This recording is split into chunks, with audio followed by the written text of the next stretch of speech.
As global leaders convened for the 2026 World Bank and IMF spring meetings in Washington, D.C. under the theme Building Prosperity Through Policy, one of the spotlights is on job creation at scale, especially for young people in emerging economies like Nigeria. Policymakers, finance ministers, and development experts are actively exploring how digital innovation, private sector mobilization, and new models of work can drive inclusive growth, reduce poverty, and unlock economic opportunity in the face of rapid population growth and evolving global challenges. Here at home, the gig economy is already doing exactly that. An estimated 7.7 million Nigerians now rely on gig platforms as their primary source of income, contributing approximately $4.8 billion to the national economy annually. Now, from ride-hailing and delivery services to digital freelancing on international platforms, this flexible technology-driven model is empowering the youthful population and injecting fresh dynamism into the economy, precisely when formal job creation struggles to keep pace. Now, joining me in the studio to explore how the gig economy in Nigeria can align with the global push for decent jobs and digital prosperity is Mr. Ebuka Anichebe, an entrepreneur and public affairs analyst. You're welcome to Business Express. Thank you very much. Okay, beautiful. Well, to begin with, well, maybe you can just give us a picture of how, or describe how the role of the gig economy is playing in addressing youth unemployment when you look at Nigeria's youthful population and the economy at this point in time. Well, let's put it this way. When the Bola Ahmed Tinubu administration started, they rebased the economy, and then somehow miraculously we got the impression that unemployment in Nigeria has dropped to something around 2.8%, right? And that's really because they took into cognizance the fact that while a lot of youths may not be traditionally employed in regular jobs 9 to 5, as we usually describe them.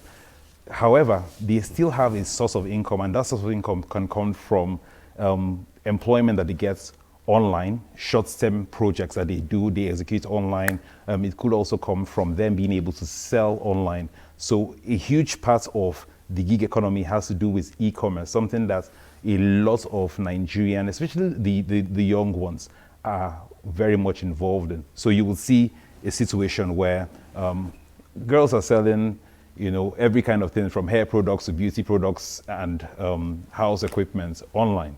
And then you also find on the other side, when it comes to services, procurement of services, you see a lot of young men.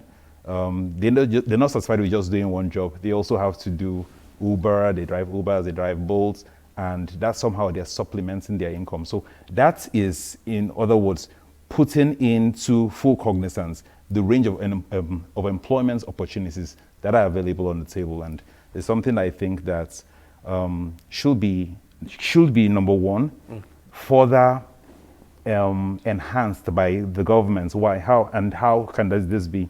It should be enhanced by taking into cognizance that these young people are going to get old one day, and so they should start putting things like pension in place, because though you may be doing the gig economy, you may not be thinking long term in terms of pension planning, but there should be that kind of micro pension planning schemes to take into cognizance that a wider and wider audience are going to be self-employed as opposed to being employed in traditional businesses. But when you look at the gig sector, you think, is it something that government should take much more serious, looking at the fact that they can possibly provide jobs for everyone? Oh yes, the government should most definitely be doing that. It keeps growing year on year. As at last, maybe 2024, it was estimated about 5 million Nigerians were surviving on the gig economy. Well, By yeah, this year, it should have expanded. Okay. Yeah, it should be growing, because you're having a lot of more fresh graduates are coming out, and they're looking for, what can I do? And then they look at their colleagues, and their colleagues say, well, I'm at home, I'm working from home, I'm working for this company in the UK, in the US, in Australia, and oh, guy cut soap for me, and then the next thing, that person is no longer looking for the traditional job, dropping their CV. They get a gig because they have a skill that can be procured anywhere in the world, and they offer that. So the government has to then be looking, okay, how do we, beyond just taxing, because everybody else thinks it's about tax, beyond just taxing, how can you also ensure that these category of people are also well catered to in terms of things like National Health Insurance Scheme, how can they subscribe for that, and also in terms of their long-term planning, in terms of pension. That's something that's the government should definitely be looking into. Now, how would you assess? How would you assess how what we are seeing today, like inflation, the cost of fuel price going up and things like that? How much is this actually impacting on this sector? And considering the recent tax reform too, I think they also want a piece of the pie from the gig sector. So how are this actually impacting on the sector? Well, it's still, the policy is still fresh, so to speak. It's less than 3 months in terms of the tax reforms that Nigerians have to deal with. It's less than 3 months in. So, I mean, the window for public acceptance of that is still maybe another 3 months in there to see how much people would immediately begin to pay, start paying, their own individual taxes across the country. But that's one, okay? Beyond taxes, because again, taxes, social contracts, the people would like to see, okay, fine, if I'm sitting at home and I'm paying for my internet and I'm doing everything by myself, how is the government helping me? So why should I be paying that? And so that conversation is one that has to be had. And that's why I'm insisting that every other thing that is applicable to someone like yourself that has a nice job in NTA, right? You have health insurance, you have pension. How can the government come up with new policies that can enable that these advantages are also spread to this sector? Because the fact is, in the next 5 years, with the advancements in artificial intelligence, forget the micro hiccups that we may have about fuel scarcity.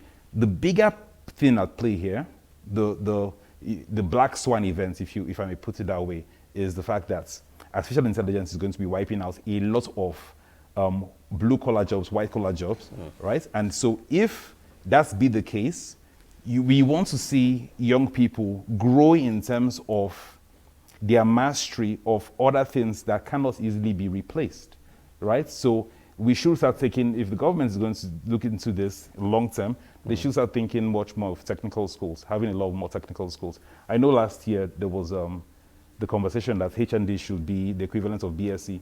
That should not just be something that is said on paper. It should actually be a policy that when you go and you go and seek for a job using your HND, you're not being either disqualified or treated differently because it's not a BSc degree.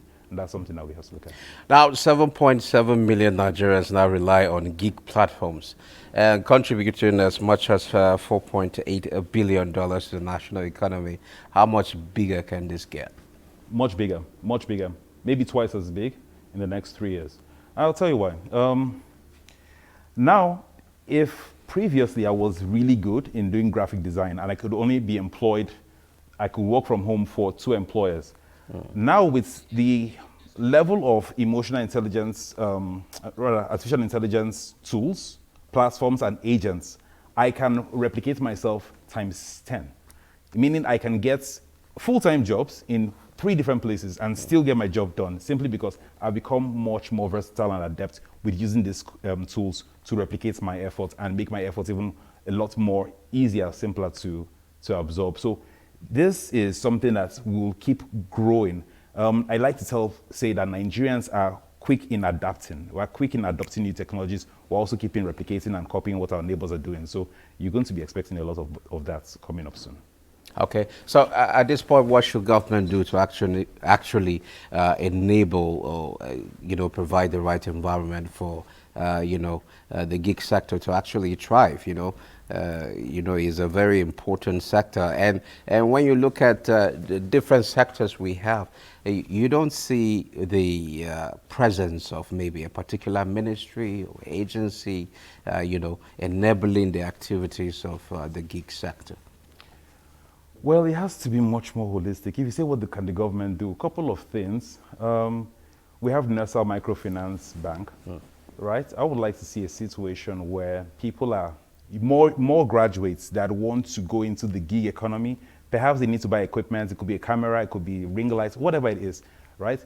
We should be able to see a situation where people that have intentionally opted out from regular employment should be able to take their school certificates and their NYC certificates and use that as a collateral to walk into a National Microfinance and obtain a loan. Because now you know that these guys are really serious, right? They're staking their education on this and they're not walking away from it. And that way you should be able to see more people come into the gig economy. Well, Mr. Anichebe, it's been a pleasure having you in the program. Thank you very much. Thank you.